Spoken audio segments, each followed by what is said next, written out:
ចាថ្ងៃនេះខ្ញុំចង់បង្ហាញអំពីឡាបសាច់គោចាឡាបសាច់គោចានេះជាឡាបសាច់គោរបស់យើងគឺមានដូចជាសាច់គោ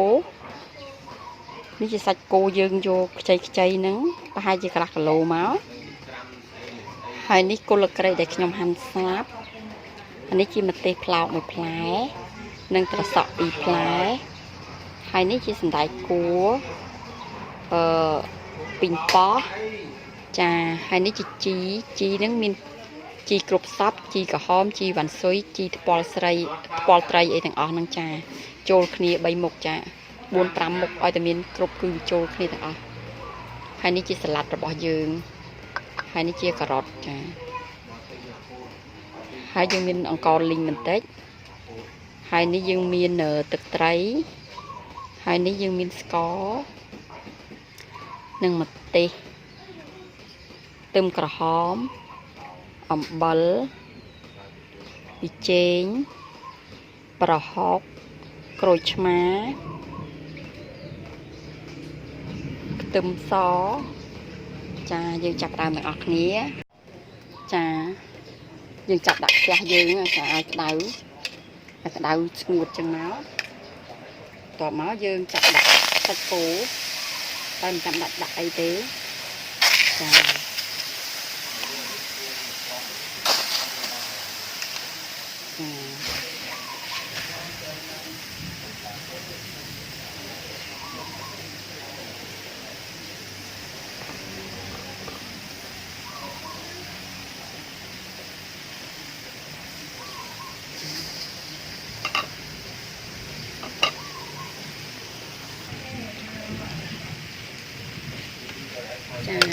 យើងត្រឡប់វាមក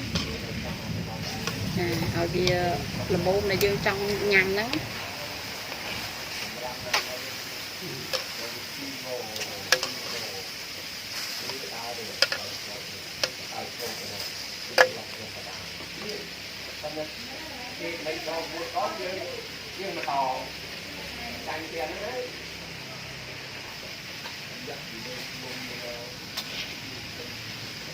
យើងឲ្យសាច់គោនឹងវាឆ្អិនល្មមទៅចាប៉ុណ្ណឹងអូខេហើយ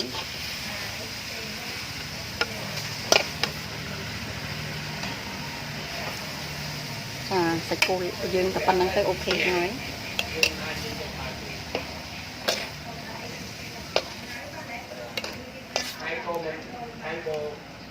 ចាឥឡូវយើងចាប់បើកខ្ទះដៅទៅ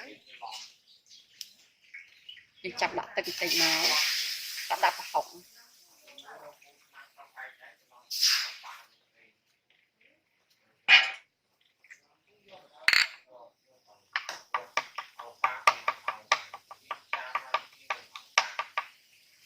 ហើយយើងចាប់ដាក់នេះមកប្រហុកចា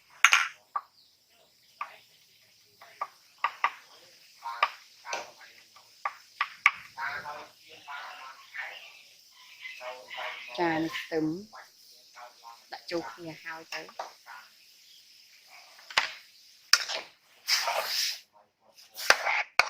ចាំជាតិគ្នាទៅឲ្យវាខ្លោចវាឈ្ងុយមុំ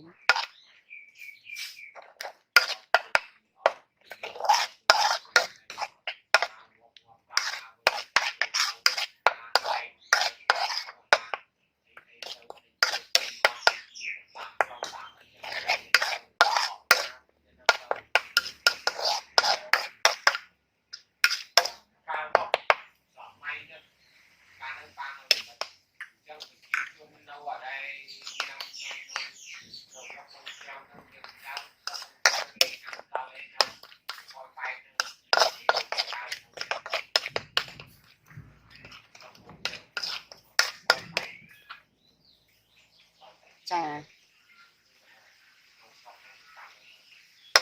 ប៉ុណ្ណឹងទឹកហុកយើងប៉ុណ្ណឹងបានហើយយើងបិទសិនទៅធ្វើប៉ុណ្ណឹងឥឡូវនេះយើងចាប់ហាន់សាច់គោយើង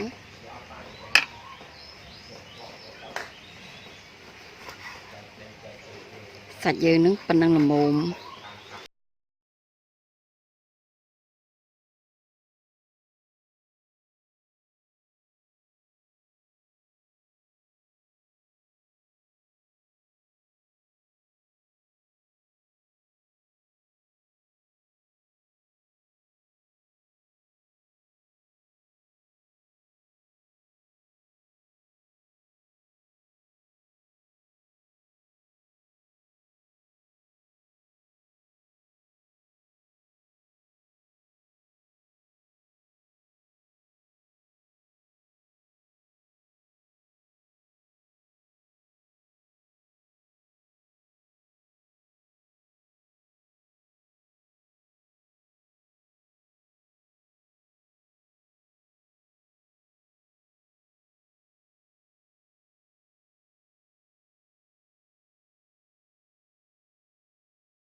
lấy chặt áo chặt cái hộp dương trôi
chà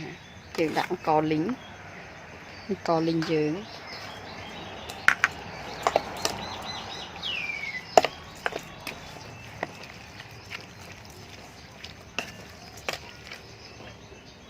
có lính dưỡng đặt ly mà là mồm chà vì nguy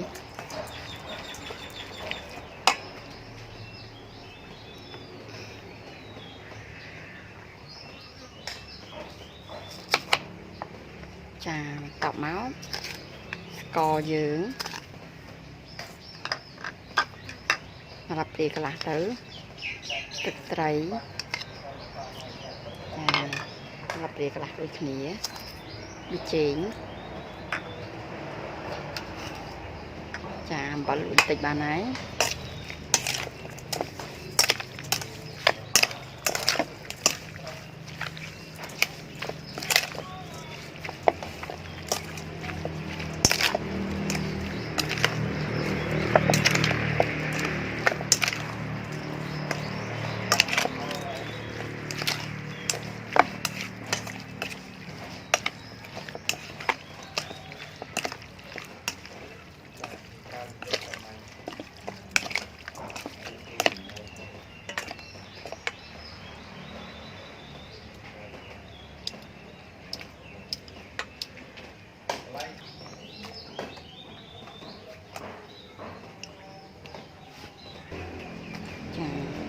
ทำจะดัดจังเอ้ย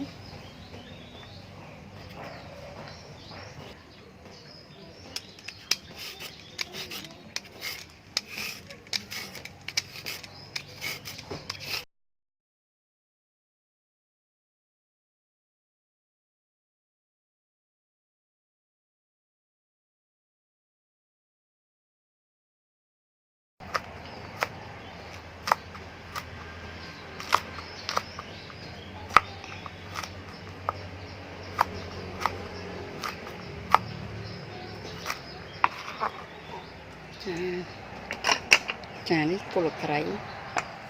ដាក់ចូលគ្នាចឹង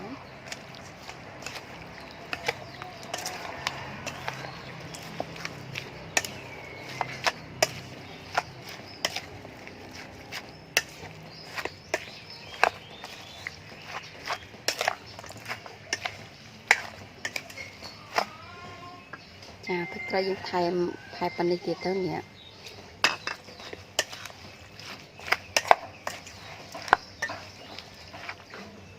កលីងយើងនឹងដាក់ទាំងអស់ទៅថែមចុងក្រោយហ្នឹង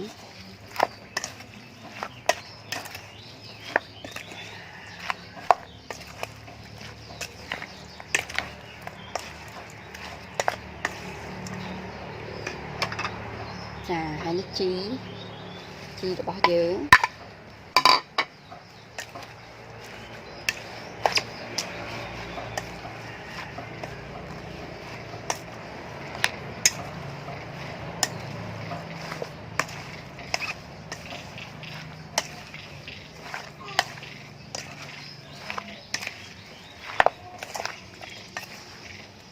តែយើងលាយជីគឺញ៉ាំបណ្ដោយ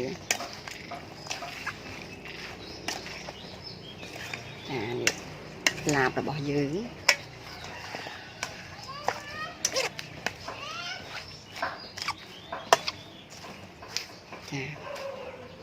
ចាឡាបរបស់យើងចាម្ទេសស្រេចតែចិត្តយើងដាក់ចង់ហិលចង់ប៉ុណ្ណាក៏បានដែរ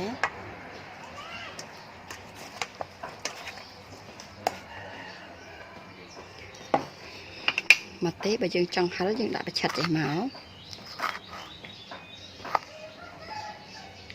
បើអត់ចង់ហិលយើងមិនបាច់ដាក់ក៏បានដែរ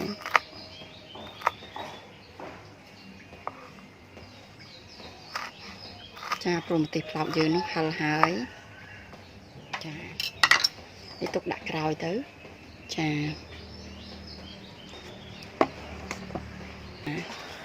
អូខេបាត់ហើយចាអរគុណដល់ការតាមដាននៃវីដេអូឡាបសាច់គោរបស់ខ្ញុំចា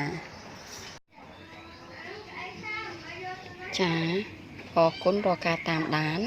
ឡាបសាច់គោមួយមុខនេះចារួចរាល់ហើយចា